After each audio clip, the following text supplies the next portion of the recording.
in the saddle again on a Tuesday. But don't worry, as I said on social media earlier today, nobody panic. We've got Liberty and FIU tonight. All right, so we do have some football after just a crazy weekend all across the board in college football and the NFL. Got an absolutely loaded show for you. Want to get to some of these previews, and obviously the phone line's going to open at 2:45 p.m. Central. Give us a call. Hit that subscribe button as well. But David, you know I'm not a conspiracy theologian or whatever. But have you heard about Project Rudy? Only from you. Is that about the government controlling the weather, or? No, that's the other one. That's a different project. That's right next to that. No, Project Rudy is, so we knew that Big Ten and SEC leaders had gotten together for some, meeting in a smoky room at some very expensive bougie place. But no, there's apparently some former Disney executives, which great start. Can't go wrong starting there. Great start. With ruining something that isn't broken. Have come up with a structure, a 70-team Super League structure, and they're calling it Project Rudy, named after Rudy Rudiger, the underdog tight end from Notre Dame, which Notre Dame is neither in the Big Ten nor the SEC. Neither conference. And to frame this as Project Rudy, like it's the underdogs getting together to build a 70-team Super League, it's just so funny to me because this happens in politics all the time. Like when they come up with a bill, they're like, yeah, we got this is going to lower grocery store prices bill, but really it raises grocery store prices. Or like, hey, we're going to end world hunger. This is the end world hunger bill, but more people are hungry by the time you get done reading the bill. So just your quick thoughts on Project Rudy. Oh, it's called propaganda. We have a great word for this. And it works. Like, they wouldn't be able to pull this stuff off if it didn't work. We'll fall for anything. They're ripping the sport we love right from underneath our feet right now, and they'll get away with it. But like, how worried are you, Blaine, when I say former Disney executives? Like, that just sends, and I know that ESPN is run by Disney. I think that's a big problem with kind of what ESPN has had here lately. But I don't want the fate of college football in the hands of those people, at all. When I sit here and said that nothing could destroy college football, Disney might. There's no way. Those people, are we sure they're not reptilians? Let's be honest. Are we 100%? We don't know. Well, I don't want to go down that rabbit hole. But this is a real thing. Ross Dellinger reported on. If we start listening to people from Disney about football, we're cooked. No, I agree with you 100%. They are. That. But 70 team, did that number, does 70 feel like too many? Well, I heard that they met with 30 athletic directors to talk about a 70-team conference. Where are the other 40? Hey, what does the Joker say when he snaps that pool stick in half? We're going to have tryouts. Oh, my goodness. That's what it was. We'll see. God, I hope not. Tennessee looks to bounce back against Florida this weekend. The Big 12 conference is up for grabs as Colorado takes on Kansas State. And we're going to break down our best and worst from the NFL Week 5. And, of course, help you win the water cooler with a little huddle up. I'm Jake Crain, and welcome to the Tuesday edition of Crain & Company. Get those feet chopping.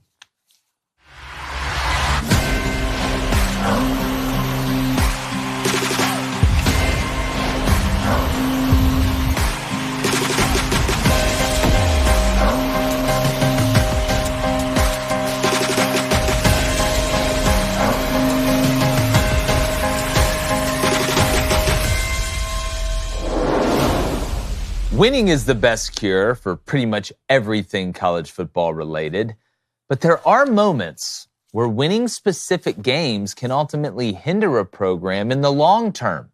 Now, I hate saying that. Nobody loves to win more than me. But sometimes to get to the light, you must walk all the way through the darkness. And it kind of feels that way for Florida as they go on the road to take on a Tennessee team that may not be what some of us thought they could be, or at least what we saw in the beginning of the year. But even with the loss to Arkansas, however, the Volunteers are still a big favorite to win this game, and by all accounts should. But what happens if Florida finds a way to pull out a dub in Neyland this Saturday? Could that be a scenario in which Napier begins to truly hold on to his job? All of a sudden, you are 4-2 with a chance to get to 5-2 with a win over Kentucky at home the following week. Now, most Florida fans I talk to, they're ready for a change. Their minds are made up. But it seems like those in charge are still holding out a little bit of hope, and all they need is a glimmer, one shining moment to keep Billy Napier around for another season. After all, DJ Lagway would still be there, and he's the future. The schedule would still be brutal. You don't want a guy coming into year one with that schedule. And there is technically more time on the Napier lease to Florida. So would Gator fans sacrifice a win in this game to ensure that Napier is replaced? I think some would. And in my opinion, most should. We all want our team to win. Nobody's disputing that. But sometimes ripping the Band-Aid off is the right option. I don't think beating Tennessee is going to turn Napier into a championship coach overnight. And the same problems that we've seen get him in this mess will most likely still be there. Is one weekend of short-term gratification worth a couple more years of intense pain? I don't think so. But what say you? Because it is about you, the viewer. Is it worth a loss this weekend to get Billy Napier out of town? David Cohn, former Michigan quarterback, my brother, former Western State Colorado wide receiver. And David, I hate bringing up when winning is losing. But for the long-term health of Florida, is it better if Billy just drops this one and that chopping block, that guillotine, just it becomes a true fact of the matter? Man, I'll let Florida fans call in today and say their piece, but I know on Saturday what they're going to be pulling for. You're going to be pulling to beat Tennessee. I don't care what they may say in the days leading up to it, but you want to beat this team. You want to beat a in-conference rival when game day comes. There's a lot of similarities for Tennessee with that game last week, playing Arkansas with Sam Pittman kind of with his back against the wall fighting for his job. There's even more similarities in this game to Ole Miss playing South Carolina. Ole Miss coming off that loss to Kentucky. Were they fraudulent, or was that just sort of an anomaly? They go on the road and play South Carolina. Now we know they handled business and they looked really good. I think there's a lot of similarities here. Tennessee coming off this loss to Arkansas, not just lost like a close game, really had no answer. Right? On offense, especially for much of that game. Now you're going to play a Florida team that's won 3 of their last 4. You know, say what you will about the direction of the program this year. They've won 3 of their last 4. This is an old school rivalry. This is not going to qualify for any trap game even before Tennessee had this loss. So now my question is, I'm looking at this, okay, if you're Florida and you want to win this game against a team that I still think has better personnel than they do, you either turn it into a low scoring battle the way that Arkansas did against Tennessee and the way that Kentucky did against Ole Miss, or you figure out a way to win some sort of shootout and it's 38-35. This dual quarterback system for Florida has seemingly been able to work. They've been able to work and win football games with it. I question whether or not either of those approaches right now can work for Florida against Tennessee on the road. I like Tennessee right now to win the football game, but I'm looking at 15.5 points right now, just asking why is the spread there? It is a lot. And Blaine, I think there's a couple paths here for Florida, and we got to dive into what's happened with Tennessee offensively. I know we talked about it a little bit in the past couple of days, but I don't know if maybe as a Florida fan it's watching it and hoping you lose, but maybe it's watching the game and you know what? If it's going great. Nobody's going to be upset about a win against Tennessee on the road. But if you lose it, maybe it doesn't sting as much because you know it's a means to an end. And this probably had to happen for Florida to get into a position where maybe they can get back to the position they feel like they deserve they need to be in with a new coach. Well, I think even if Billy Napier wins this football game, he still won't be the head coach of Florida walking into it. And that could be very true. Yeah, I think 2 things could be true at once. You look at the later half of Florida's schedule, God, it's daunting. You're at Georgia at home, you go to Texas, LSU at home, and then you go to Ole Miss, and obviously you finish the season with Florida State. And the more I look about this game, I agree with David, 14.5, which I think it is at now. It's already getting bet down from 15.5, is too many points. And I don't think you have to do anything special to beat this Tennessee football team. I mean, what good program has Nico showed you that he can ball against? Nothing I've seen. He's had 2 against big teams. That's Arkansas, and the week before against Oklahoma. Hasn't thrown for 200 yards. And we sit here and talk about Nico's feet and his legs from a rushing standpoint. He hasn't done anything either to impress me. And I will go back to the Florida side and Billy Napier. I think you need to make a decision at quarterback. I don't like the 2-prong approach, especially in this game. Graham Mertz is the guy, right? Who's the guy is. I know he didn't look phenomenal last week, but if you're going to bring DJ Lagway in, that's for the dual threat. Graham Mertz and DJ had the same amount of rushing attempts and same amount of rushing yards. So I think this game, Billy Napier's fate is sealed.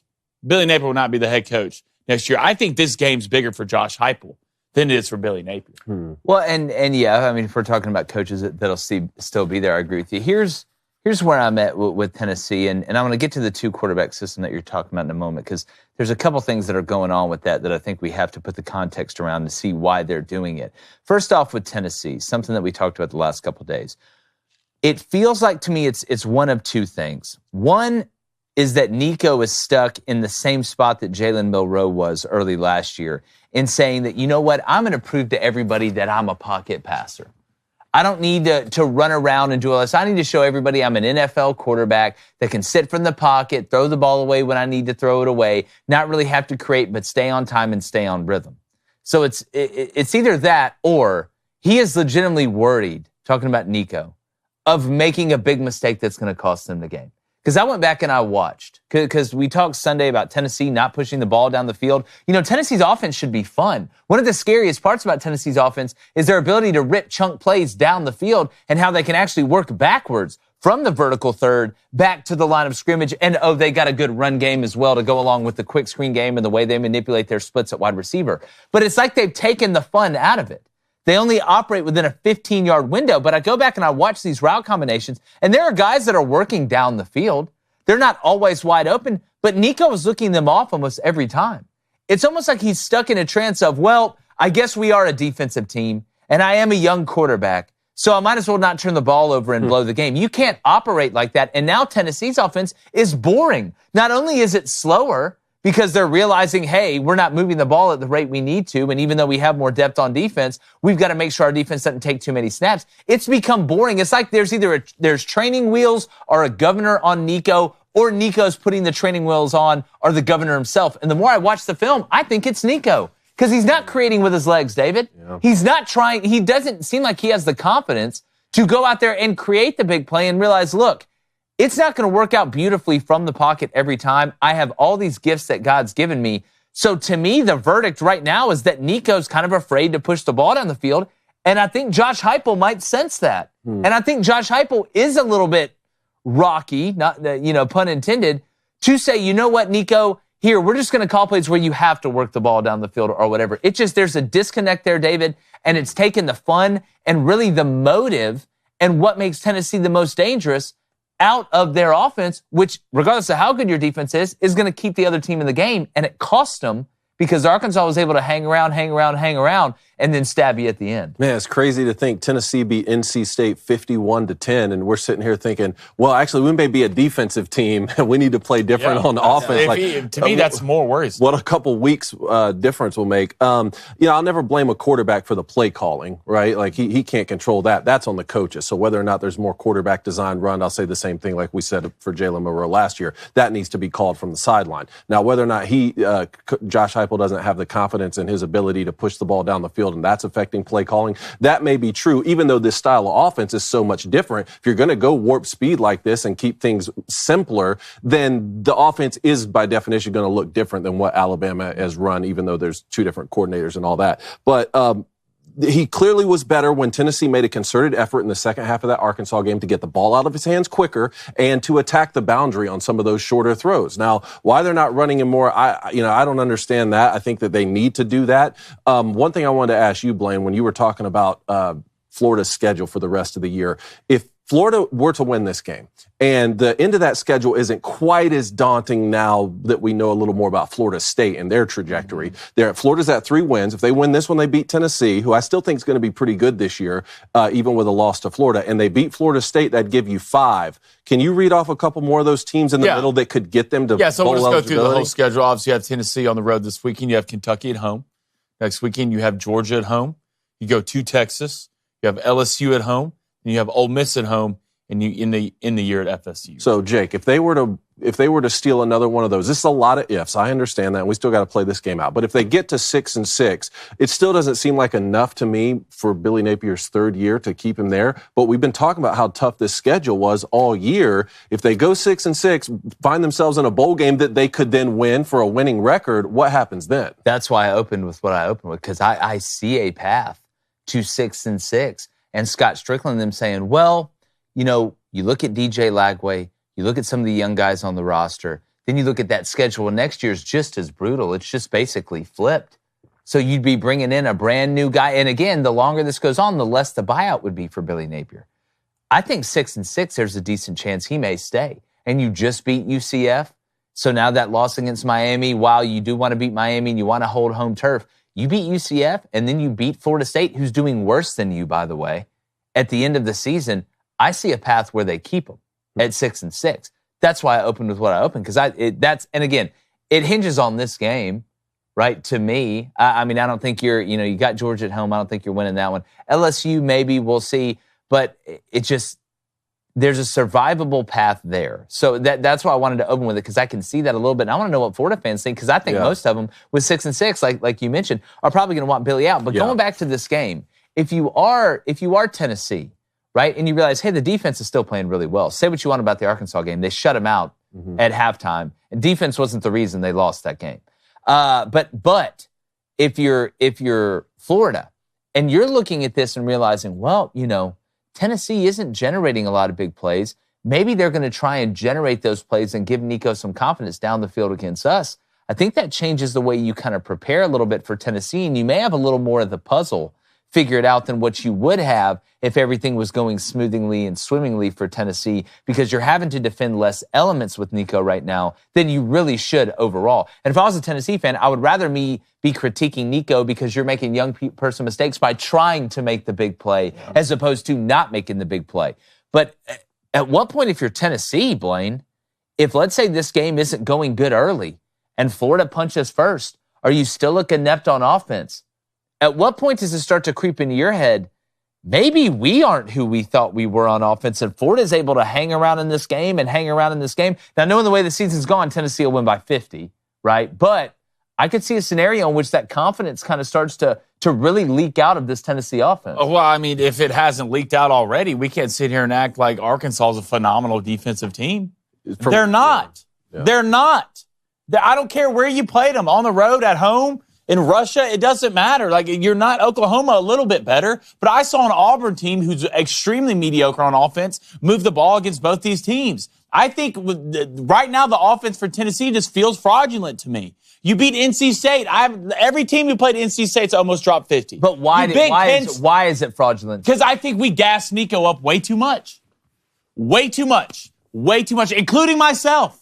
All right, what has he proven? What has he shown against a team that actually has some real players on defense that he can go win a game? His own coach, all right, would rather lay up in a football game and lose than they'd have Nico go get it. What I saw late in that Arkansas game is Josh Heupel make the decision, well, Arkansas's backup quarterback's in, we'll do this, we'll play conservative. Probably the right decision.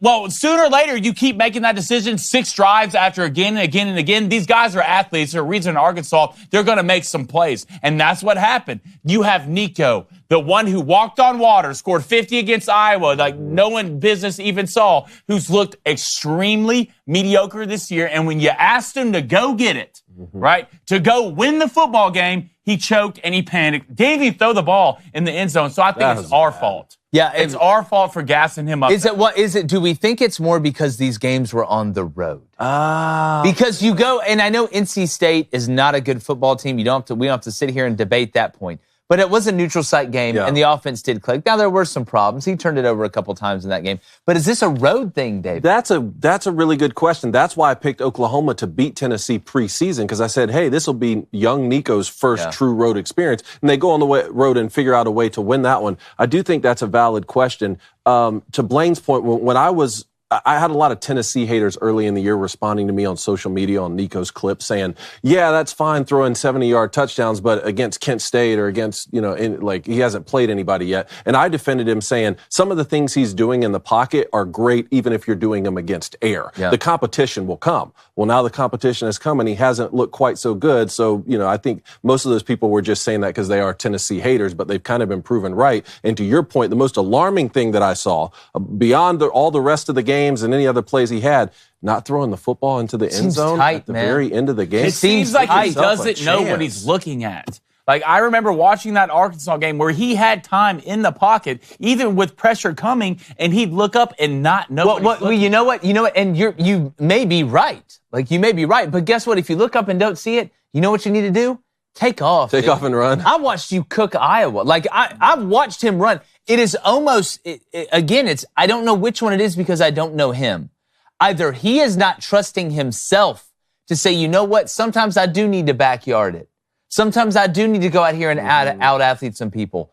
Or it's to the point where he's trying to make the point to everybody else, just like Jalen Monroe did at points last year early for Alabama, that, look, I know I can run, but I'm not a runner. How many times do we hear quarterbacks that can run say that? Oh, I know I can run, but I want to prove to people that I can throw it.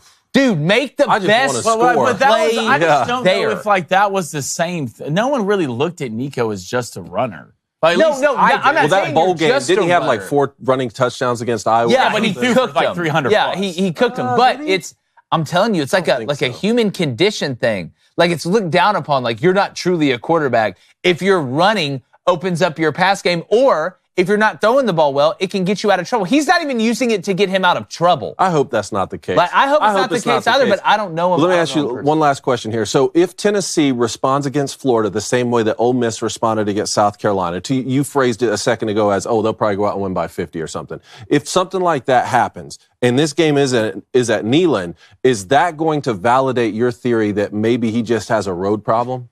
I mean, it would make it look a lot more viable. And if I'm a Tennessee fan, I would rather it be that. I'd rather have a road problem than a road and home problem. I mean, because after that, you're going to get Bama at home, Kentucky at home, Mississippi State at home. You have to go to Georgia in between the hedges, UTEP at home, and then at Vanderbilt. So only 2 more true road games after this. Yeah, and that Vandy game looks a little bit scary at the end of the year. But I think it would. If he balls out at home, yes, you would feel good. You want to see him ball out. All right, I think maybe you're like, all right, now he can take it on the road, and we'll see if it works, whatever. Even though you do get those games at home, like you just mentioned in the row, including Alabama. But yeah, I think it would validate more. Maybe this is a road problem. But if you got a problem finding a sports book you like, or maybe you haven't even gotten to the sports gambling game and you're just trying to mix it up, you want to dip your toe in the water. Well, don't dip your toe in the water. Do a cannonball into this son of a gun with our friends over at betonline.ag. You can bet on pretty much anything over there. It's not even just sports. They've got stuff you can bet on that I'm not even smart enough to understand. The website's really easy to navigate, whether it's player props, team props, parlays, whatever. They're going to have it. They have them on time. They get them out really, really early. And the payout methods are very versatile. However you want to get paid out, you don't have to worry about it. It's protected, and they get it out to you quick. And right now, if you head over to betonline.ag and you use promo code BOOSTER, that's BOOSTER, you get a 50% sign-up bonus of up to $250. Plus, BetOnline is tossing in a free 100 spins in their casino for all who sign up ahead of this year's presidential election. That's betonline.ag. Use promo code BOOSTER, BOOSTER. BetOnline, where the options are endless, and so is the fun. Let's get to the chat now. All right, chat, hit that like, hit that subscribe button. If you donate, it's on topic. It will get read. Let's start the day off with Ethan Smith. Ethan, what's up? I'm a lifelong Tennessee fan. I called the loss against Arkansas, and I'm calling a loss against Florida as well. Florida can be the worst team in the country, but they always find a way to beat Tennessee. Matchups make fights. No, they do, but Tennessee still should match up better with Florida than Florida matches up with Tennessee, and I think they do. I'm going to be interested to see Florida's offensive line against this Tennessee front seven, even though Tennessee's front seven was held in check for the most part against Taylor Green, or at least way more than what we thought, including myself. I thought it was going to just be an absolute triage tent for that offensive line. If Florida wins this game against Tennessee, you want to talk about there's no more walking out to Morgan Wallen concerts anymore. All those good feelings, right? It's like Walk Hard, the Dewey Cox story, when they catch the guys doing drugs in the bathroom. It's like it turns all your sad feelings into happy feelings. This does the exact opposite. I mean, David, it would have come crashing down in an unbelievably intense way really, really quickly. Yeah, because you would have lost to 2 of the teams who their coaches were at the very top 1 and 2 spots for getting fired before the season. And not only that, but just from a practical scheduling standpoint, now you'd have to thread the needle for the rest of the year and beat perfect. Georgia and Alabama and everyone else. Whereas before you had built up some equity to where it's like, okay, can we at least split those 2 maybe and still find ourselves in the SEC championship game? No, without a doubt. All right, let's go to Kennedy. Kennedy, what's up? He says, Arkansas's defense is holding opponents under 17 points per game. Far from mediocre. Maybe it's more about Arkansas's D than Tennessee's offense. And look, I think Travis Williams, you talk about hitting the coordinator lottery. What Sam Pittman's got at Arkansas right now with Bobby Petrino on the offensive side and T-Will on the defensive side. T-Will's going to get him a big head coaching job before it's said and done. And I hope he does, and he's going to be a problem when he does, similar to what Fran Brown's doing up in Syracuse right now. But when I look at the personnel that Arkansas has, You want to talk about getting every inch. Not that they don't have talented players. I know Landon Jackson. They've got a couple other guys that we like a lot. They're going to have a chance to play in the league. But overall, this unit. Now, I always judge a coach based on how well his unit plays to how talented that they are. I feel like in almost every game, including the one against Texas A&M, that Arkansas's defense has rolled out there, they have punched above their weight overall, and they have come through in clutch moments to be able to win some games that we didn't think they were going to. With Tennessee, I mean, don't you feel like they kind of played down the competition against UAB and yeah. You gave up 40 more against of a Oklahoma State, you gave up 30 against that UAB. is true, but look at the trajectory after that game for both those. Yeah, programs. if you look at that UAB game too, where the offense was putting the defense in was really bad spots early. But yes, you can make that point. If there was a blip on the screen, it was UAB, and I always make the argument it's a lot easier to get guys up to play Tennessee than it is to play UAB, and I think you saw that overall for Arkansas, and then UAB's fallen off a cliff. But no, this regardless, what I said, I think stands in that Arkansas is punching above their personnel weight and talent defensively because T-Will, is willing to take risks. You watch the amount they stunted in that game against Tennessee up front. It was a lot. And typically you only use stunts as kind of like a blitz overall for a team. They're kind of when to say when on them. They went all in on them against the Volunteers, and Travis knew that's what it was going to take to win, and he was either going to work out well or look really, really bad, and Arkansas got the stops when they needed late to give Singleton and those guys a chance to go down and win. You saw a lot of the things that I was seeing because Arkansas's defense was taking so many risks with those stunts on not third down. I mean, third downs. They're doing it all the time. Known passing downs is one thing, but they were doing it, and they only really got caught on that one big Samson run at the beginning of the third quarter. How much do you think other teams are going to look at that and say, should we be this risky too? Well, you take a little bit out of each game that you play and watching what the opponent does to the team that you're playing. Now, what we used to do was, it's recency bias. All right, if you just played a game where you didn't play well or the team you're playing, didn't play well or they lost, all week when they do their corrections and stuff, they're going to be working on what that team did to them that worked because they think we're going to do that to them because we're watching it work against them. So if I know what you're practicing against, I know what you're going to do when we play you. So how much do you say we want to do some of that, but then we also want to make it seem like we're doing some of that and not doing it? Because the best element is the element of surprise. So you may mix it in there some. There may be some pressures that you liked even on third and passing that gave them some problems that you build off of what they did, almost like the defensive version of the RPO, to make them think, hey, guys, look how they're lined up. This is what we practiced against all week because we knew they were going to try and steal it from the team that beat us. But all of a sudden they do something just a little bit different that causes you to make a big mistake. That's the chess game that we see. So there'll be some, but knowing your personnel, you don't want to have to reach if you don't want to reach. But sometimes it's the illusion of showing you something that you have seen that can give you problems when I do something else. Illusions, fathers, illusions. All right, let's go to a $10 donation from Mark Safe from Losing. What's up, brother? Was 22 Tennessee's offense more about Golish or Heupel? Because ever since Golish left, we've stopped stretching the field vertically and just don't seem as creative. I mean, it's Heupel's system, but I think Golish had really good feel when it came to knowing when to hit those chunk plays, and I think he's kind of similar to Kodal Nicky, who is at Kansas, that's now at Penn State, in that he was not going to go more than 10 plays without taking a shot, whether he hits it or not, just to let you know defensively, we haven't forgot about you back here. Stop creeping those safeties up. This ain't inside drill. So again, and I kind of feel bad for Golish now because he didn't have a guy that can throw it down the field. So he's relegated at South Florida to having to keep things short and intermediate. But I think it did have something to do with that. But we need to move on here, Dave. All right, let's move on. Let's preview Southern Cal hosting Penn State. Penn State up to number 4 in the country right now. This line's going crazy, man. It's already up to -5.5 Penn State. Obviously, SC with a couple disappointing conference losses now. One to Michigan, that was 27-24. And then this past weekend, Minnesota 24-17. Meanwhile, Penn State still cruising 5-0 right now. I want to trust Penn State. I want to trust Penn State, David. I really do. That was a question with Drew Aller coming in this year with a new offensive coordinator that I just mentioned that I think has helped him. I think you're seeing it. I think he's more confident in pushing the ball down the field and willing to let his talent really blossom instead of being kind of, hidden in the big moments because he didn't want him to screw it up. But something about this game is telling me that USC is going to win. Maybe it's how drunk college football has been. Right when we think we know something for sure, we find out we know nothing at all. In most cases, USC lost to Michigan in a heartbreaker there at the end. Then you lose to Minnesota in a similar fashion, kind of heartbreaker there at the end. And remember, Minnesota gave Michigan a game, and I think you got to make sure and give Minnesota credit there. But do we believe fully in this Penn State team, who I watched? I want to give UCLA credit that LSU struggled with them for a while. They've gotten up for some of these big games. Penn State struggled with them for a while.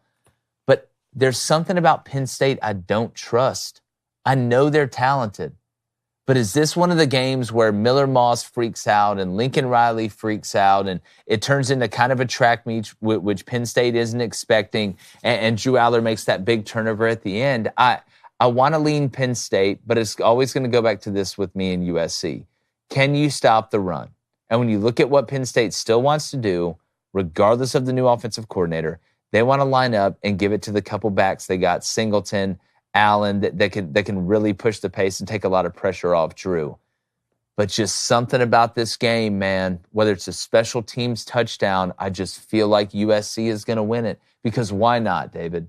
Because why not? I know USC will be at home this weekend as opposed to being on the road like they were against Minnesota, but I just feel like if Lincoln Riley and Miller Moss weren't able to exploit Minnesota's defense, then I just don't know if they're going to be able to do the same against Penn State. And you're not going to have the benefit of this being some sort of trap game because USC's is a bigger brand than Penn State is, and they're in the conference for the first time. You're going to play them at the Coliseum. I just don't see Penn State overlooking them. I feel like the only way for USC to win is to turn Drew Aller over, right? Create strip sack fumble, maybe get a tip ball interception, pick six, something like that. Combined with USC being able to be efficient on offense, I think that could work. But I don't know. I was particularly disappointed in the Minnesota loss for USC. And Blaine, to David's point, every game that USC's gotten in that's been smushy, that's been a little bit, slower and slugged out, they've lost. That LSU game, I know there wasn't a 1,000,000 point score, but that thing was up and down, right? That was kind of more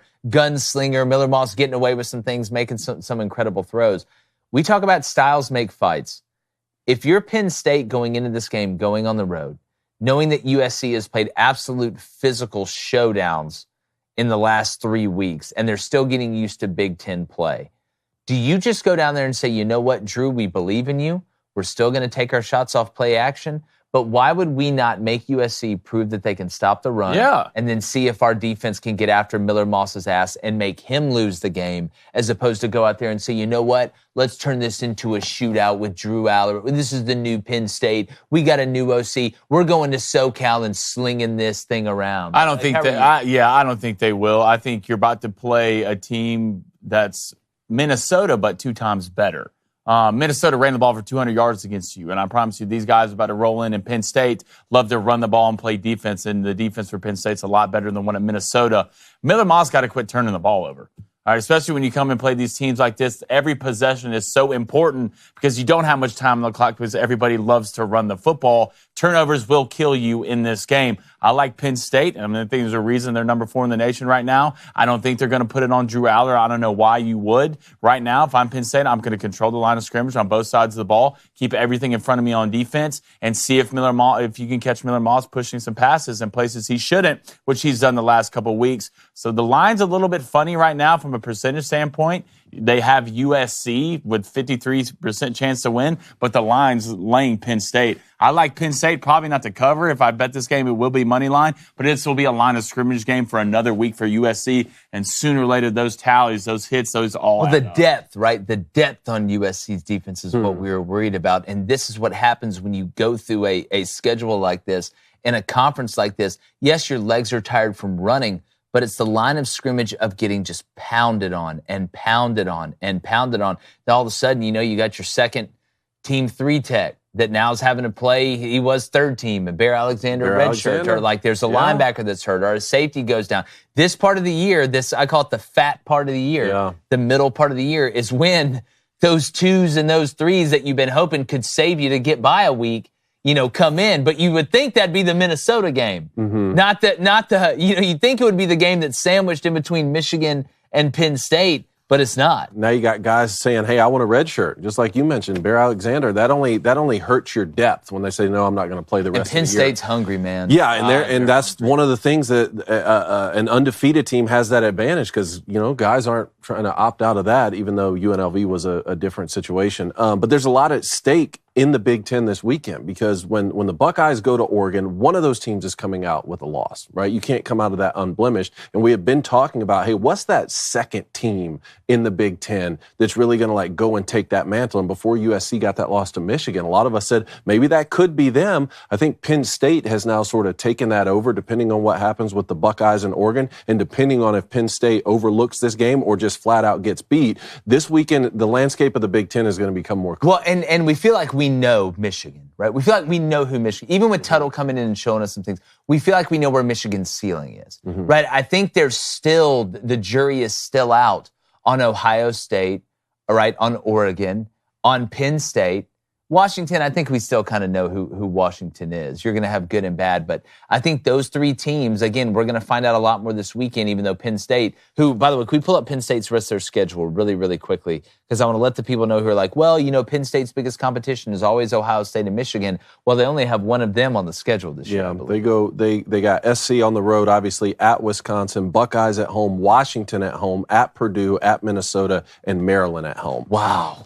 That's why I had them 11-1. You win this one, it's going to be really hard not to go 11-1. But again, college football is so drunk, who knows? But if they're going to go 11-1, they need a lot of energy, all right? They probably need a clean shot of it, all right? Not any sugar or caffeine. And with our friends over at Ketone IQ, they got you absolutely covered. That's why they work close with top Olympic athletes like Des Linden, Michael Andrews, and Ironman world champion Sam Laidlow. Ketone IQ's unlock the benefits of drinkable ketones. All right, this isn't a key on a piano. Okay, there's no Y in this. All right, it's an ancient source of energy, and you can get it on demand. And compared to other sources of energy like glucose or fat, ketones are a way more efficient fuel that produce more power while using less oxygen. And all right, your body runs on these, and when you don't have enough of them or they're not operating at the right levels, your energy level drops, you get unwanted weight gain and chronic metabolic diseases. So if you want good, clean energy, not just for the environment, but for your body, you need to check out our friends over at Ketone IQ. And for a limited time, you can save 30% off your first subscription order and receive a free 6-pack of Ketone IQ when you go to ketone.com/booster. That's ketone.com/booster for 30% off your first subscription order today. Head over there. I'm telling you, I drink one every single morning. So do the guys. It tastes fine. All right, it's not like some of those energy drinks where you taste it and you don't know if it's, just got out of an old boot or if it was smuggled in by some wizard from another country. You don't know. But Ketone IQ, check them out. Use that promo code. It's a great product. All right, David, let's continue. We're going to get to the chat, then we'll get to phone calls and huddle up. All right, a lot at stake in the Big 12 this weekend too. So 5-0 BYU. Did you say steak? 5-0 BYU. Do I need to repeat that? 5-0 BYU. Let's go, David. Hosting 3-2 Arizona. Utah with a Friday night game, 4-1. Going to go on the road and play 4-1 Arizona State. Do I need to repeat that? And then Kansas State going to go play Colorado on the road. Both of those teams 4-1. Someone's going to have to take control of the conference. Let's start with Kansas State and Colorado. Right now the line is +3.5 Colorado, 56.5 over under.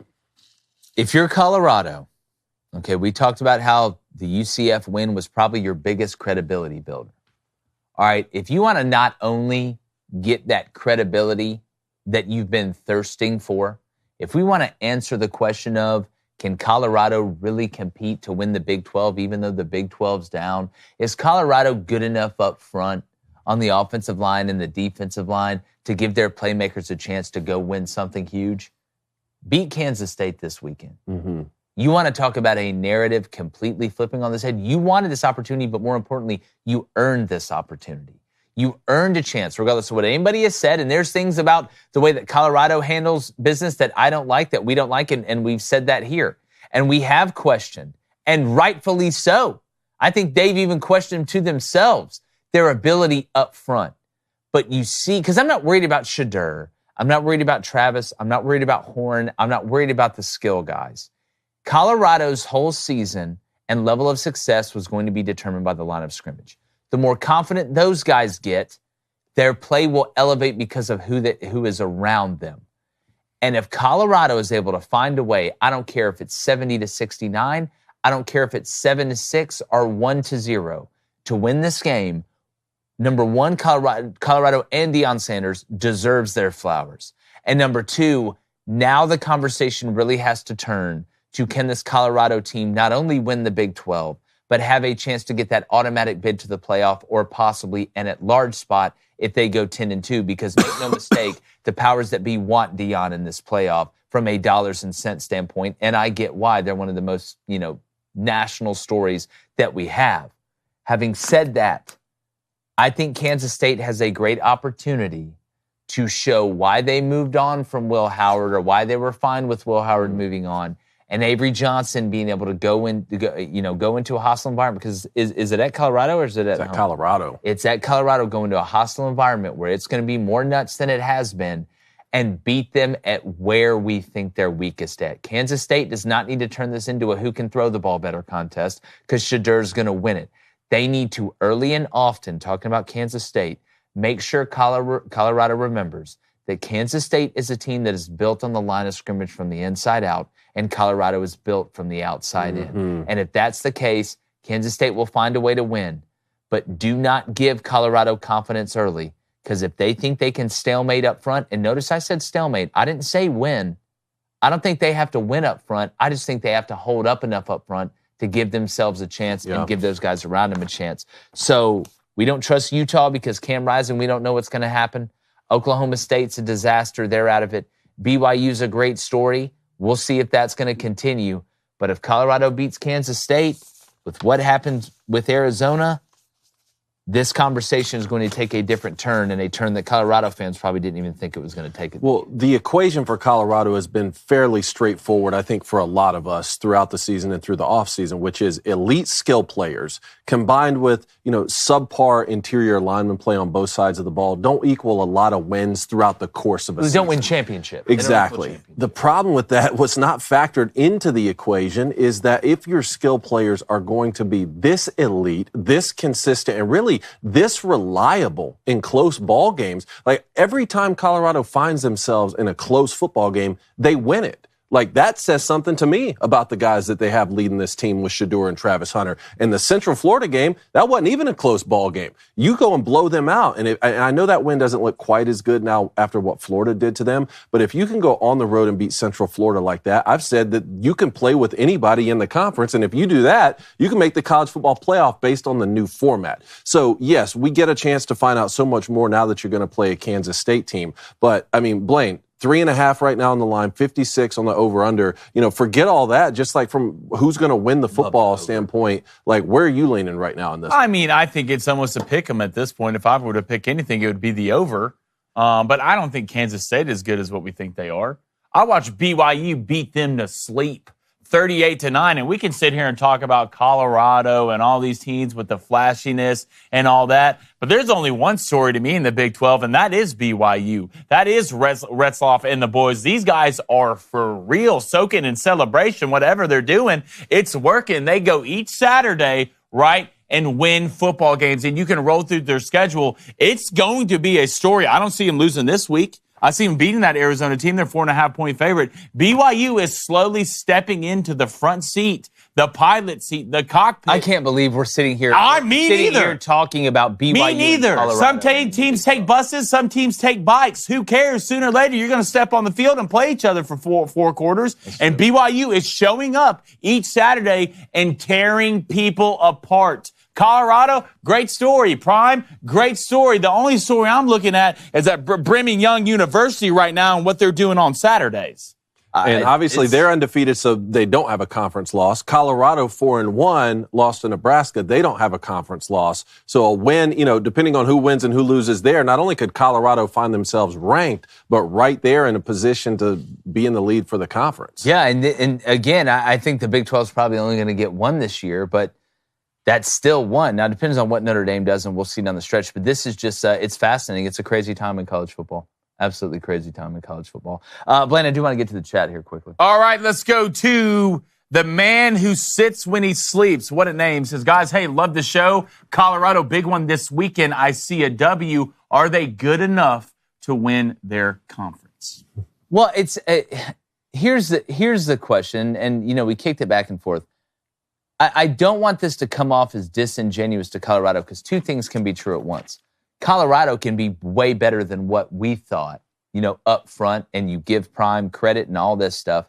But also the Big 12 has just who scares you to win a national championship out of there? The closest one to me is Utah, but I can't trust Cam Rising to play. Well, forget a national championship. I'm not sure the conference has a team to win a playoff game right now. I don't think that's a crazy thing to say. To your Kansas State point, Blaine, yeah. Kansas State's not world beaters. Oklahoma State's not anything crazy. We're sitting here talking about BYU, Colorado, and Arizona State. That's who we're talking about right now. And it's just to the point where you look around the ACC and you're like, yeah, Miami's just surviving, but we know they can do some things. Then you look at Clemson, you're like, damn, they can really do some things. Then you look at even a team like Pitt that not enough people are talking about and what they're doing. They just went on the road and beat North Carolina with Eli Holstein. If you haven't seen him, that Bama transfer, he's got some 8 Mile in him. He's got some dog in him at quarterback, too. Yeah, I'm going to pull up the standings because Iowa State's right there, too. Iowa State's another team. I don't think they're getting talked about enough. Yeah, Iowa State's still 5-0, too. So but that's where Iowa State wants to be. I think Iowa State wants to be in You're right, I agree. Texas Tech 3-0 in the conference, too, right now. Yeah, and Joey McGuire and them coming back with that big win over Arizona. So it's not that the Big 12 is not fun to watch. You can make an argument that it's maybe the most fun conference to watch this year with as much parity in there and BYU surprising people. But anybody who thinks that, we know anything about the Big 12 and who's going to win it, this one is the most unknown there is. What do we really know about any team? That's a great point. Oklahoma State 0-3 in conference play. It just goes to show you. Wow. You just never know. All right, let's go to The Nation. What's up, man? It says, Jake, I am a Penn State fan, and I totally get that feeling. I can't really put my finger on it, but for some reason, I just don't trust this team. Well, and it's one thing when you've been let down so much. Like in Penn State's won a lot of games with James Franklin, but they haven't got over that hump. So you're always feeling like, what bad's going to happen? What bad's going to happen? Who's going to keep us from getting a chance to do it? And I get that, and it makes sense. But this game specifically to me, and maybe it's because of all the craziness recently in college football. Maybe it's just because it's like, look, Vandy's beating number 1 ranked Bama. Tennessee's going and losing to an Arkansas team that, a lot of people had buried Sam Pittman, including us, and he's found a way to somehow turn it around. There's never been a harder time to project what's going to happen. But that's, to me, when you got to go even further into your instincts and just your natural intuition from having been around it. And everybody's going to be pounding on USC this week. Look at Lincoln Riley. Look at his record over the last 13, 14 games. And they're right. You should point that out. I'm not saying you shouldn't. But there's something about this game with Penn State going out there that I'm having a hard time trusting Penn State to win it. Not just to cover. I'm not talking about USC just covering 5.5. I don't know. Something, the Spidey senses are tingling. And when they start tingling, man, typically they're right. That's how I ended up defending the city at night. Got to trust your clues. All right, let's give me a $50 donation from Dean Olson. Appreciate it, Dean. $50. I'm a day late, but saw my Hoosiers beat Northwestern at the best high school stadium in the country this weekend. Can I officially call you guys member of the SIG Hoosiers bandwagon? And should Curtis, let me finish, and should Curtis Rourke be getting some day 1 or 2 NFL looks? Well, it seems like the Rourke's been playing college football for 70 years, right? They were all at Ohio this long. You can see, when the whatever the first family that came over here to America, you can trace them. They went straight to Ohio and started playing quarterback for 70 years. This is all I ask. When we have no problem coming on here and admitting when we're wrong, because it's impossible to be right about everything. Hell, even coaches don't know what to expect on Saturday. But when we're right about stuff, I love getting flowers about it. And I don't know. Everybody's now on this Curt Cignetti bandwagon. You're seeing the people doing the smoking the cig stuff now on sick, shows, right? When we were doing that during the summer. Not me. I want you to know these guys. Well, mostly right Jake. here. Yeah. Like, I just tried to sit here. I knew he was a heck of a coach, but I didn't know it was going to be like this. Look, this is why I keep saying Florida, listen, y'all keep talking about Lane Kiffin. I get it. But if you want that swag back, what's better than that cool dad? What's better than that cool dad swag that Curt Cignetti's got? I just don't know if it's swag. It is swag. I just don't know if that's the right It comes word. in all shapes, forms, and fashions. It's like cool goofiness. He's like cool, Gus Malzahn, but cool. Like Gus Malzahn, but hey, why are you hanging out at 17-16? It kind of looks like him. Like he does. Look at him. Like half the pants adjustments are in games. But Curt Cignetti is a cooler version of Gus Malzahn. I want to know what it was like going to that game at Northwestern that he's talking about. Because I know it's a high school stadium or whatever, but it's right there on the lake. It looks sick. No, it's like a great setup. Again, people were making fun of it, and I get it before the season or whatever. A lot of it was because of the Northwestern stuff. But Curt Cignetti, Dean, we're right there with you. But speaking of right there with you, each Tuesday, right, we have a great segment where we want to help you win the water cooler. We want to get we talk about the granular stuff too. Really get in there and get some answers. Like Interstellar. Basically, we turn this into Interstellar for a couple minutes. David Cohn's Huddle Up. Yeah. And guess what? It's got a flavor of an upset that may replace the one against App State in his mind. Huddle Up, David Cohn. All right, huddle up. Let's get in 13 personnel and go pistol, bundle left, yellow 5, switch, H follow. Vanderbilt shocked the nation this weekend by beating number 1 ranked Alabama, and they did so with plays like this one. So let's break it down. 3 minutes to go in the third. Vandy leads 23-21, and it's 4th and 1. The Commodores elect to go for this, so they come out in 13 personnel, 1 running back, 3 tight ends, and they line up in this cool formation into the boundary. So all 3 tight ends bunched together there, plus the X receiver and the running back in this pistol set directly behind the quarterback. Now, Vandy had a lot of success moving the football on the ground in heavy personnel groupings for most of the game, which helped set up play action. And that's exactly what we get here. A play fake into the boundary, which I'm calling yellow 5. And this is also our pass protection. Full 7-man slide protection with the running back and one of those tight ends staying in to block. And from there, Vandy runs switch release verticals, which is one of the most popular concepts in football right now. Essentially, your number 1 outside receiver, your number 2 inside receiver are running vertical routes, but they switch off the line of scrimmage. And Vandy adds a cool wrinkle here. That H-back that's there in the bunch formation, he follows that outside vertical because this football really is supposed to come out now. All we need is 1 yard. Let's hit him right now before that turns into a full wheel route. The only problem is with how much success Vanderbilt had on the ground throughout the game, combined with the play fake, Alabama's secondary ends up getting so low that Junior Sherrill's able to get behind him, and from there, Diego Pavia gives him a chance. Put it up on 4th and 1. Imagine hitting this play to extend your lead over Alabama, and this wasn't some fluke win. The Commodores led for the entire ball game. What a performance by Diego Pavia. What a win for head coach Clark Lee. A lot of it was because of plays like this one. This is 13 personnel, pistol, bundle left, yellow 5, switch, H follow. David, great stuff. This goes back to basically what we were saying during the recap was, how do you close the talent gap? Even though Vanderbilt's as talented as they have been in a long time, how do you close the talent gap with Bama some? A lot of it is eye candy and doing multiple things that can slow them down.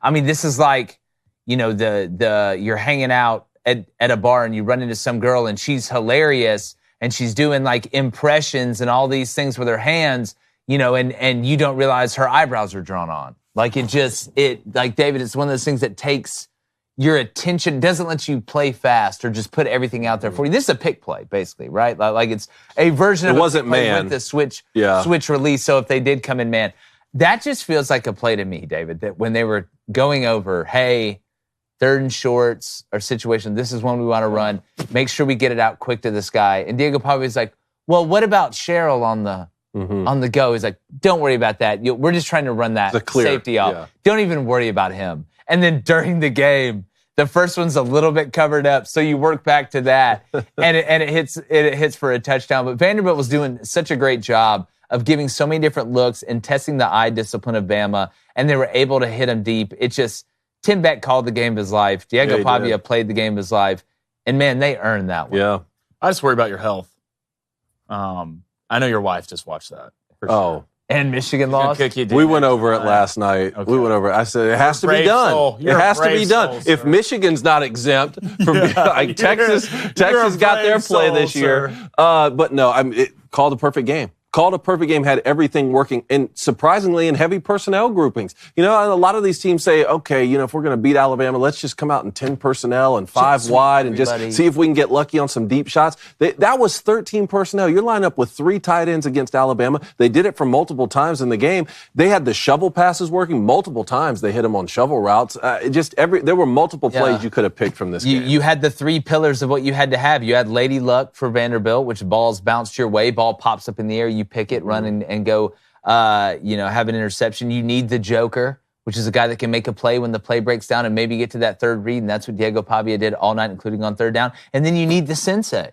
You need discipline. And they didn't make stupid mistakes, hit guys out of bounds, elongate drives for Alabama.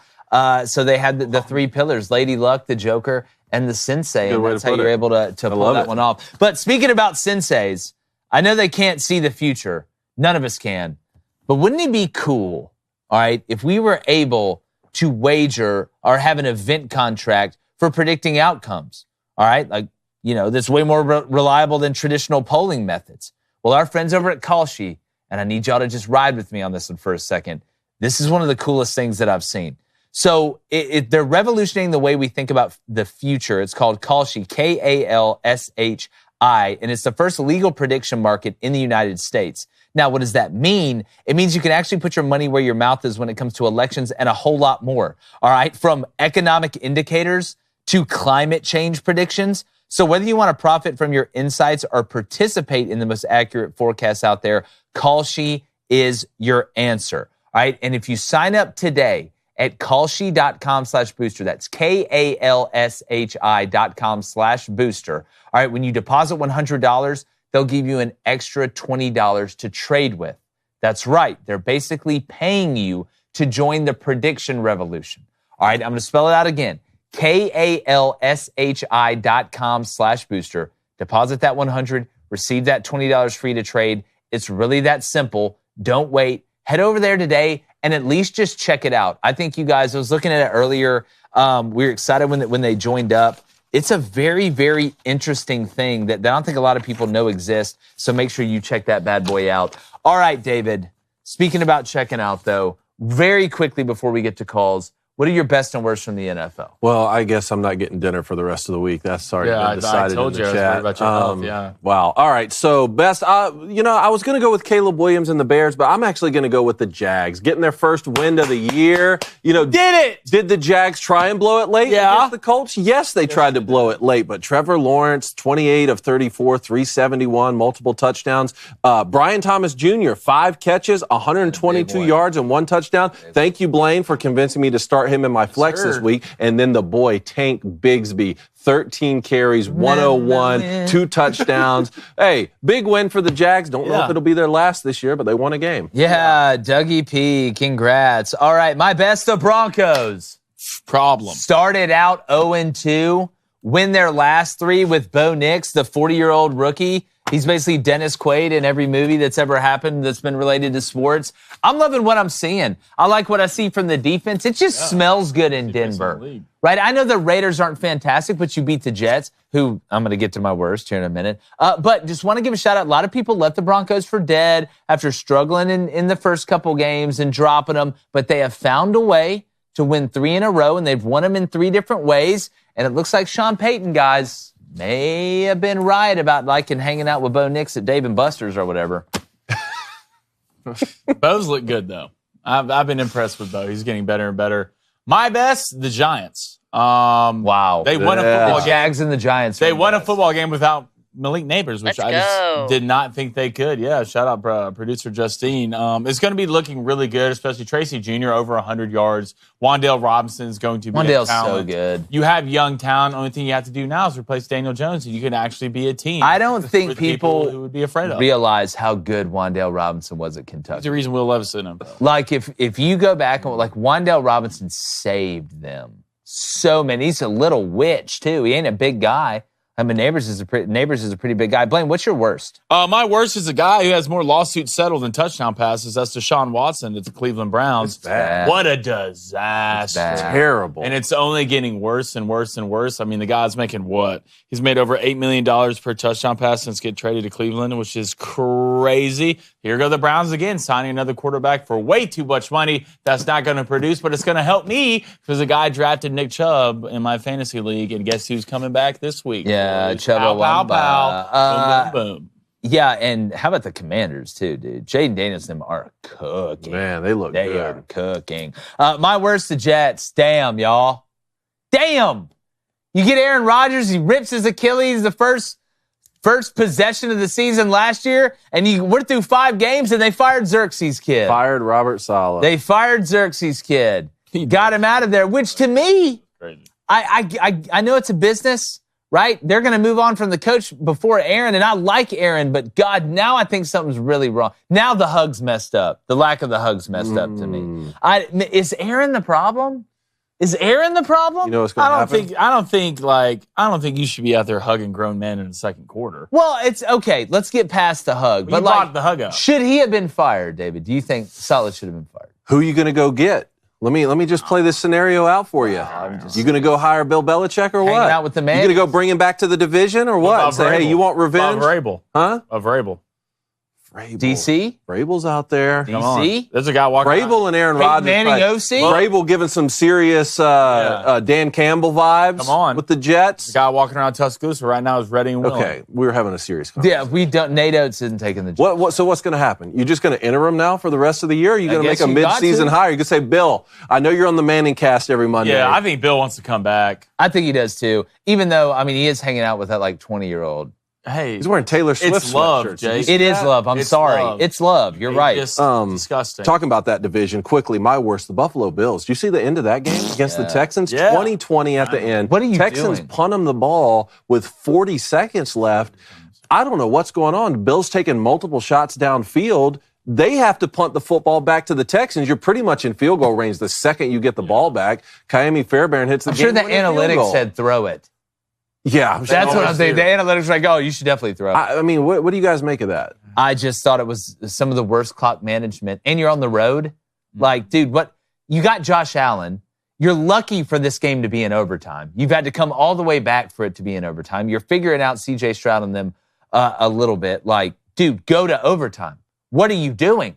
You're trying to do way too much. I just want to know, like, I know quarterbacks have a lot of leeway in the NFL. They got a lot of leeway in college now, but I was shocked by that. Did y'all catch that Ravens-Bengals game? Yeah. Goodness. Who could blow it first? It's just, it's crazy to me. Like, Joe Burrow is putting up phenomenal numbers, and his team's, 1-4? And, dude, the Ravens tried to give it to you. Yeah. Yeah, Like, they fumbled the snap and gave it to you in field goal range. And that's like one of the coolest things about football, man. It really takes every single person on Yeah. the team. The holder cost you that game. The holder bobbled it, cost you that game. That's why you can't get rid of special teams. Very true. It's an important part Very of the true. game. Thank you, David, for taking it. All right, who wants call-ins? Let's do it. All right, let's take some calls. me Let's deep. start off with Chad in Louisiana. Chad, talk to us. What's up, boys? What up, Chad? Oh, nothing, man. I love how y'all call college football drunk, but you know what? That's some of the best football I've seen in years. It's Yeah, just like well, they say about the KFC. It's like they asked him, it's like, hey, is this batch good? He's like, yeah, I'm way too drunk to taste this Yeah, chicken. well, some of the best times in my life I was drunk, so it actually correlates. Yeah. Yeah, I just hope Ole Miss comes in drunk to Tiger Stadium Saturday. Man, who's God, going to win that that game. one, Chad? That Who's gonna game, win? do you want to talk about one that like the margins are so small when you're projecting it? Like I want to trust Jackson Dart more than I do Nussmeier, but when you really go back and think about it, what big games has Jackson Dart really balled out in? And I know that LSU, this isn't a top 5 matchup, and each team has played in bigger games overall. But when you look at where both of them are at, I know Ole Miss has the one loss to Kentucky in conference play, but this game is massive. They need to treat every game like a this top 5 is so matchup. massive for each team. Chad, how are you feeling about it? I'm still concerned about the defense, but Harold Perkins being out, and see how the defense does and see if we can put pressure on them. But, Well, if he's ever balled out in a big game, it's y'all. yeah. Last year threw for 390. The year before that, balled out. So, Well, it's this game. We always talk about, it comes down to multiple things. But LSU's ability to tackle in space is what would scare the hell out of me for this game. Because Lane knows that.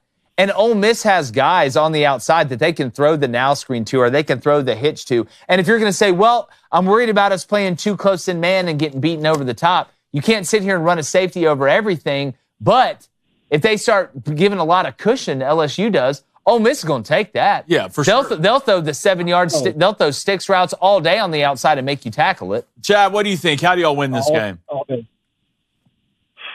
Ground and pound. Keep the ball out of their hands. That's it. Buck it up. Well, Buck it up. I would just be surprised to see that LSU team do that. I don't know if LSU is capable. If they have that in them. If they can just turn around, run the ball. The old Les Miles days. Like from a pride standpoint or from an ability standpoint? Both. Oh. Well, will Nuss overthink it at some point? Mm-hmm. And, I don't think that he is, scared. That's not what I was trying to say the other day. But when you see how much he anticipates throws that work out well, he is a very, his father is obviously Doug Nussmeier. He's been around it. Some guys, those guys that can overthink, man, and they take unnecessary risks. It's like when they heat him up, he's really a gunslinger. We talk about Miller Moss in that game. Go back and watch Nussmeier in that game.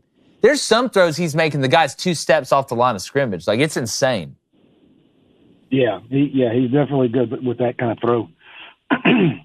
But lastly, so I'm assistant coach for my 6th grade daughter's basketball team. We got 6 players on the team, so they run all game.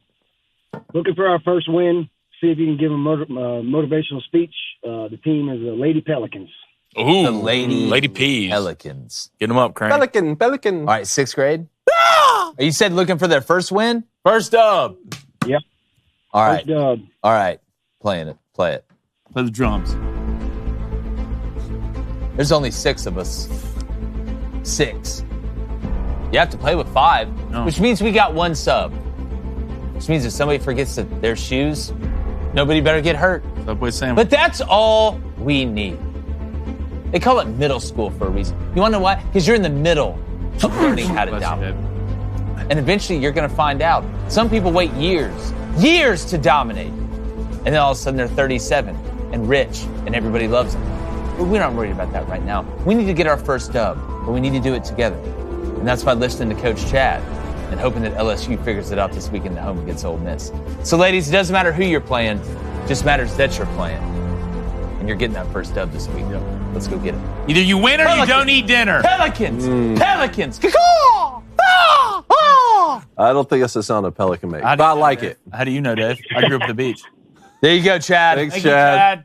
Appreciate it, man. Sorry I sneezed. Sorry, I sneezed during your motivational speech. If you ever do that again, David, Forrest Gump interrupted that. Forrest Gump interrupted that Black Panther party. Is he like me?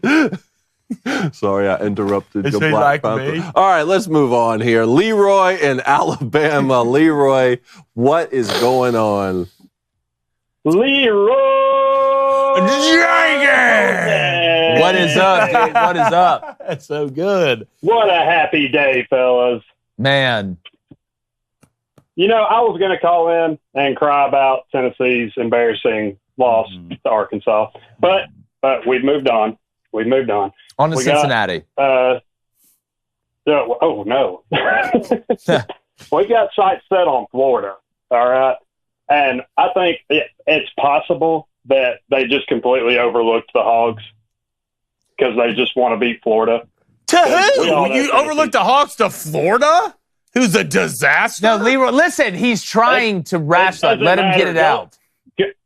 No, go look at Tennessee's record versus Florida. All right. Yeah, they were looking ahead to Florida. They're like, look, well, Florida's down. We we lose to Florida when Florida sucks. So, I can believe that they looked ahead to Florida. Leroy, first off, it was great seeing you at the Booster Club tailgate, my friend. Thanks for coming. Second off, listen, all right, the show is basically just one big therapy session for everybody.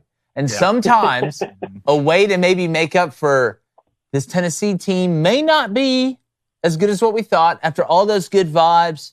I mean, walking out to Morgan Wallen concerts, just making sense left and right, that maybe it's not as good as what we thought is it's our fault.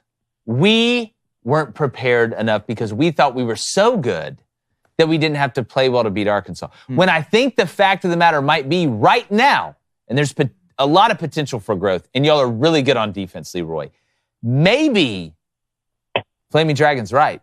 Maybe Nico's not ready to be the guy that some of us thought that he was. Maybe this offense isn't where we thought it was, and that's scary, Leroy. I get it. And maybe you're right. Maybe they did overlook him a little bit. Honestly, I'm not even that worried about that part of it because Nico is a freshman quarterback who has played like a freshman quarterback. Yeah, he was hyped up to do better than that, but you can fall under the weight of those expectations. For sure. And people have. And I don't think that, it's not like Tennessee's season has crumbled. Everything that they want is still ahead of them. You just got to go win the game. No matter what game it is, you got to go one game at a time and go win that game. Without a doubt. Well, I think it's crazy how, when it comes to Nico, how much praise can turn into pressure really quick. Well, that's playing quarterback. Is now turned into pressure. But if we're talking about therapy, I think the first step we need to do is not lie to ourselves. All right? Y'all weren't looking over Arkansas. Y'all just lost the football game, right? And it's the same thing. You go back to the week before. You let me dream. First of all, you let me dream, okay? Dude, I'm telling you. And look, as an Auburn fan, I get it. Trust me, I get it. I know how it works. This is our lives now. I know the ins and outs, but something's wrong. And if y'all you want to talk about a season crumbling, go lose to Florida this time. Yeah, I don't think y'all will, though, Leroy. We'll see, buddy. Thanks, Leroy. We appreciate it, man. Leroy Jenkins. All right, next up is Cody in Texas. Cody, what's going on?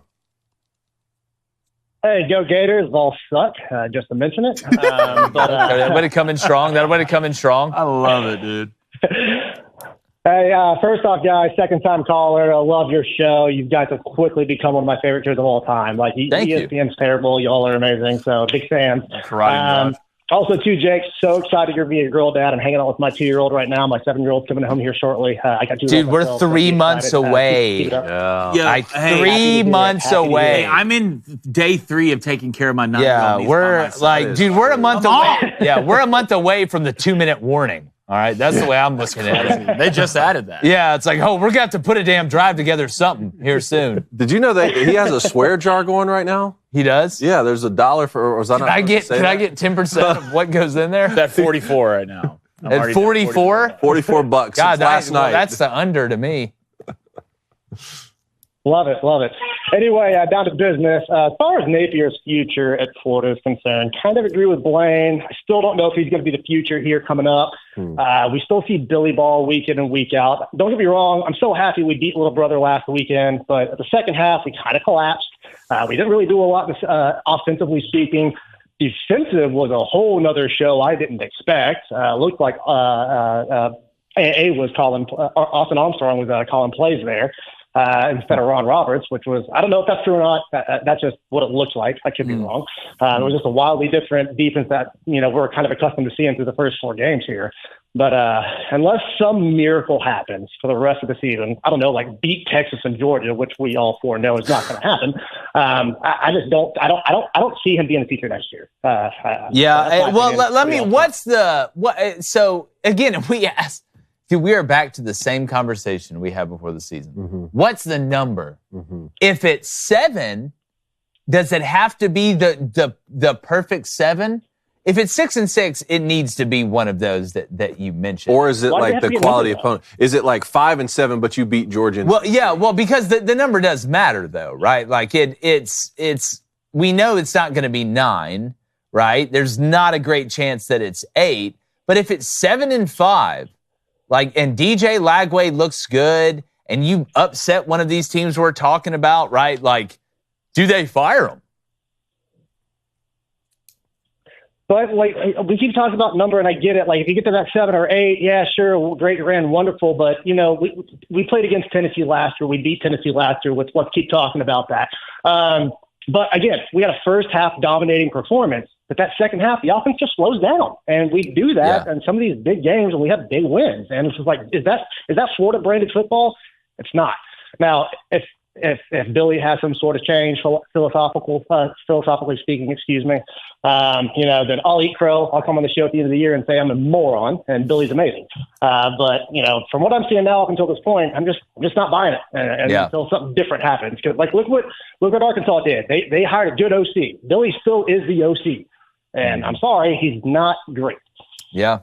Well, I mean, Cody, you bring up some good points, man. Yeah. I think you're probably right on with most Florida fans and kind of where I was on the open right there. But we'll see, knowing this college football season, who the hell knows? Adios, man. Great call. Appreciate it, Cody. That was awesome. Cheers. All right, let's go to Gannon in Arizona. Gannon, what's going on? Hey, what's up, guys? What's up, Gannon? All right, I'm here to talk about my Arizona State Sun Devils. Yeah. And I'll be real with you. I didn't think we were going to be very good this year. I looked at that win total. I was like 3.5. I was like, yeah, we are already past it. Present. We are 4-1. Yeah. We are. You know what's Gannon? Probably the most surprising thing is obviously that you are 4-1, but I think on top of that, the cherry on top of that has to be how you've gotten here. It's been the total opposite of how I thought you could possibly get there. If you did somehow get to 4-1, I would think you guys are throwing it around, right? Dillingham is getting unbelievably creative because he has to, and you're finding ways to win games with a bad defense like 45-38. That's not the case. That's not the case at all. You guys have some junkyard dog white boy at running back. You're a physical downhill football team where the defense is able to play physical and come up with stops when they need it. Y'all are an old school smash mouth football team. And I love it. I think it shows Dillingham's maturity as a head coach to realize, hey, I don't always want it to be like this, but if this is what we're best at, damn it, this is what we're going to do. And then Sam Levitt's throwing it well enough when you need to. And that's, again, goes back, he's a quarterback guy, Dillingham is. I mean, just how shocked is everybody?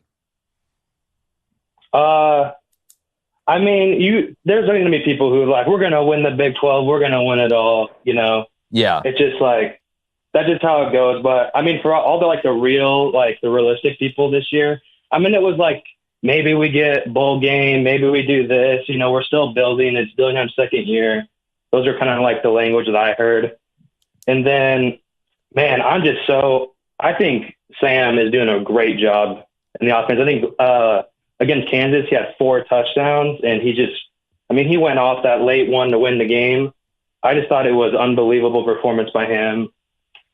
I mean, yeah, like call him Anakin Skywalker against the younglings because, man, this kid was dicing up these kids, man. That's really good. Dude, right now, Arizona State to win the Big 12 odds-wise, what do you think it is? I'm going to say they are plus 750. Plus 750. I'll say plus 4,000. They're plus 7,500. Plus, I meant to say 7,500. I just said 750. I really don't like those. I don't mind those odds either. The way y'all are built, y'all can play with any team right now in the Big 12. Yeah, the way the Big 12's built, y'all can play with any team in the Big 12. But Gannon, hey, good luck to you, man. We're going to keep monitoring it. That's for damn sure. Starts Friday night. Yes. Yeah. Big one. Big one. That's a huge one. And I'm also the BYU one. I'm just so glad that one's at our place and not in Provo. Boy, that game looks a lot more consequential than it did before the year, buddy. That's for sure. Yeah, I'm just glad.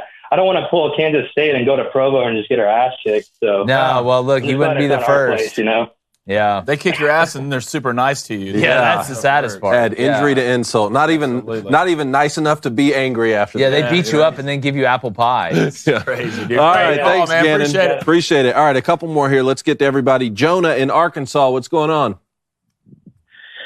How's it going, guys? Well, Jonah, what's up, man? Jake, I just want to know, when Colorado wins this Saturday, are you going to order those 2 hot chips to eat after they end up going to the Big 12 championship game?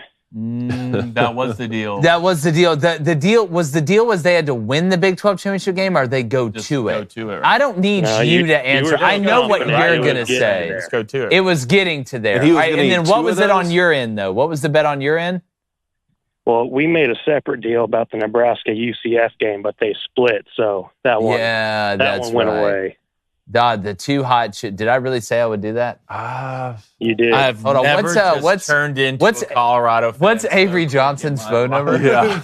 I need to throw Put the Not fear of one hot God in chip. it. Yeah. But two hot chip. Would you, Two hot if you had to do that, would you go simultaneous? Would you eat them both at the same time? Or yes, I would go Super Saiyan.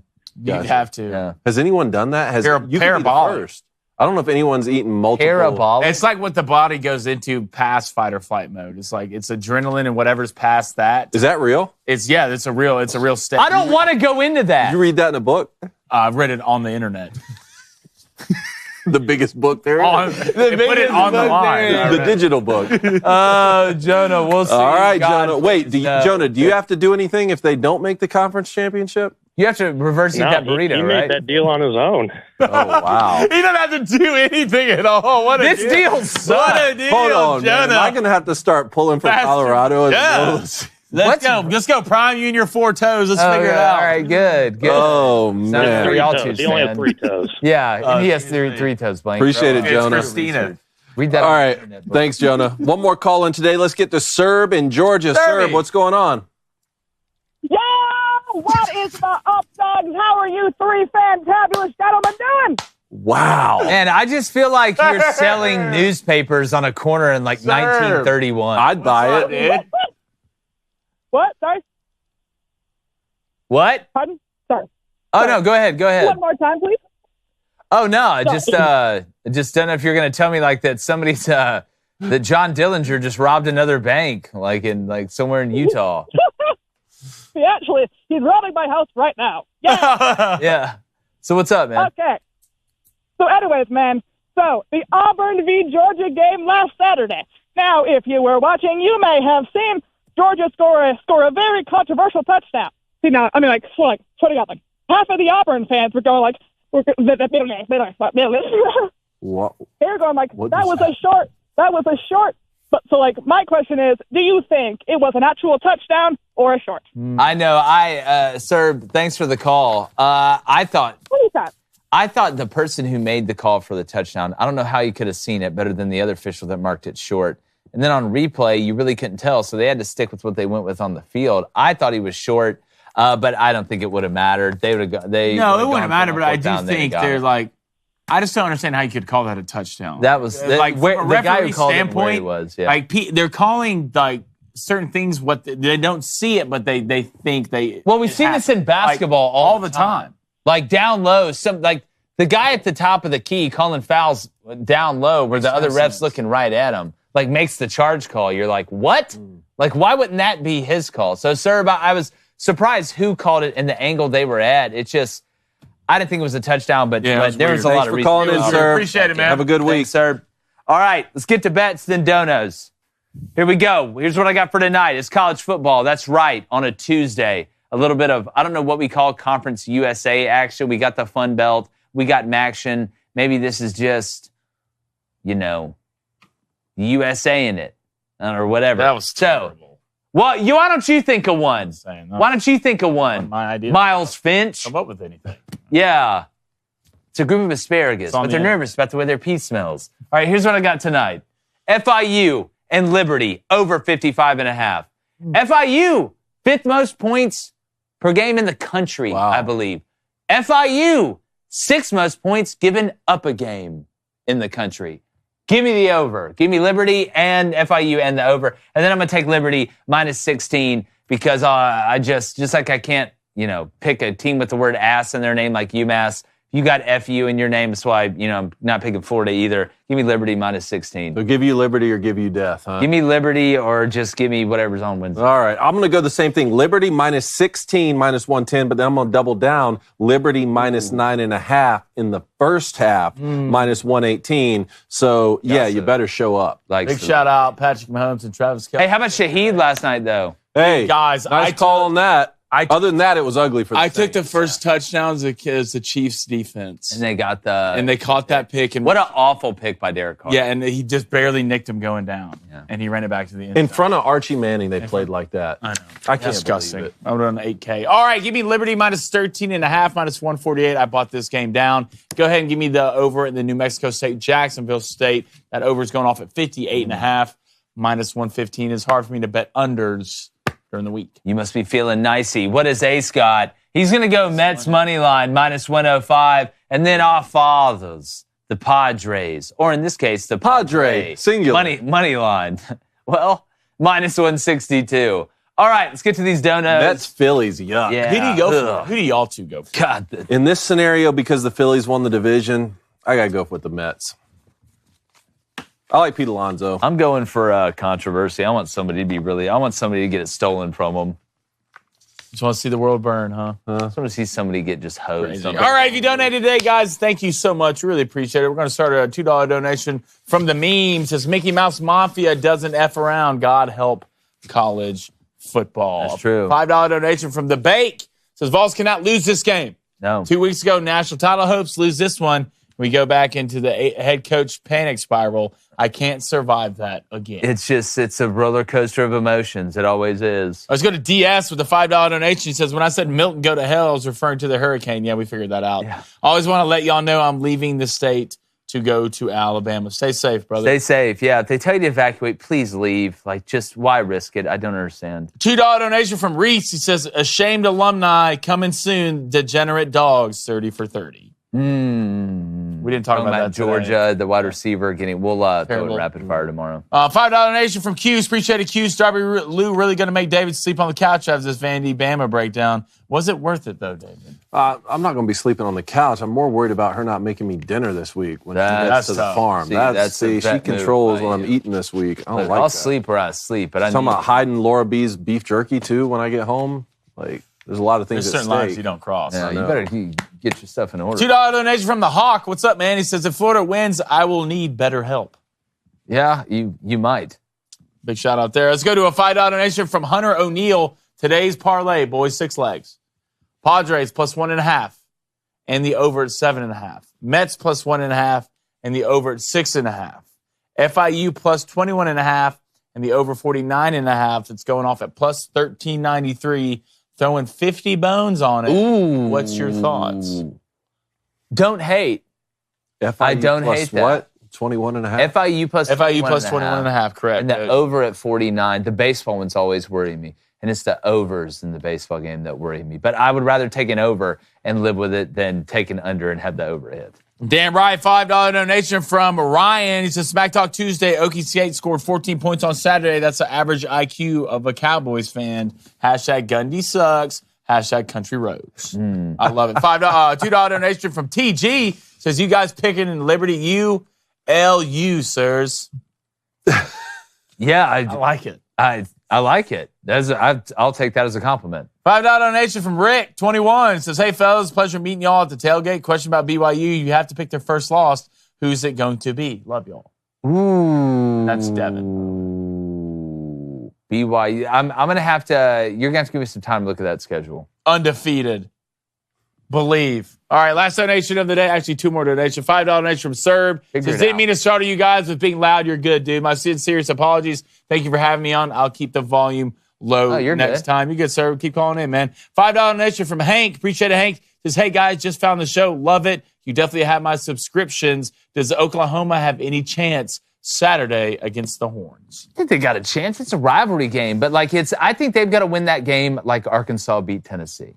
I don't think you can get in a back and forth track meet as crazy as, and it'll always be the Red River shootout to me, but I think, from the quarterback run game to being able to, for Oklahoma to be able to extend those third downs, kind of like Vanderbilt did against Alabama, not saying that this is like the same type matchup, Oklahoma fans, but I think it needs to be a lower scoring, limited possession type game where Oklahoma has a chance in the fourth quarter to win it. I don't think they need to try and win this game 42-39. All right, go ahead, Dave. I was just going to say Quinn Ewers and Hawkins are both in a new Dr. Pepper commercial, so I wonder if that cancels out like the Dr. Pepper curse. Probably is smart. $5 donation from Running Wild Outdoors. He says, will Tennessee start throwing the deep ball again, or will Hypo continue to cradle Nico. Well, I think it's unfair just to say, when you go back and watch the game, Tennessee is running things down the field, and Nico is looking down the field. He's just not throwing it down the field. I think it's more on Nico. Now, the second half of the Oklahoma game, yeah, they ran the ball more, right? And that was the smart play, but they are still running combinations that are developing down the field. He's not throwing it. So before we get into Josh Heupel's not calling anything down the field, the quarterback still has to throw it. So I before we go out over that ledge, I want to make sure we know that. But all right, poll. Who wins Saturday, Tennessee or Florida? They said Tennessee, 81%. You think it's that much? Yeah. Tennessee, 80%. Under. 82%. You want to go 80 or 82? 83%. 80 or 82? Just tell me what I'm right. Tennessee, 82%. No way. 18%. Could smell it. All right. I do want to close the show out today on a more personal note. Yes, Alabama lost a football game to Vanderbilt this past weekend, but they also lost one of their biggest fans. And my mother-in-law, Trudy Ricketts, she passed away peacefully in Reed's arms a couple days ago. And, you know, the term mother-in-law is probably the worst way to describe our relationship. She was like a mother to me, whether the law recognizes it or not. I really don't care.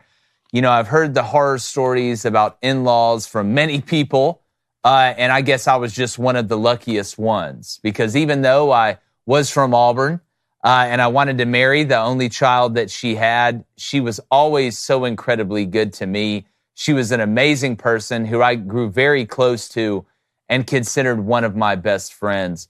I knew we would get along in the first couple times that I met her, because the first time she was yelling at Alabama on the TV to pick it up and to get their butts in gear, even though they were up 35 points. That didn't matter to her, because in the end, it doesn't really matter who we root for, but who we've affected and how we will be remembered.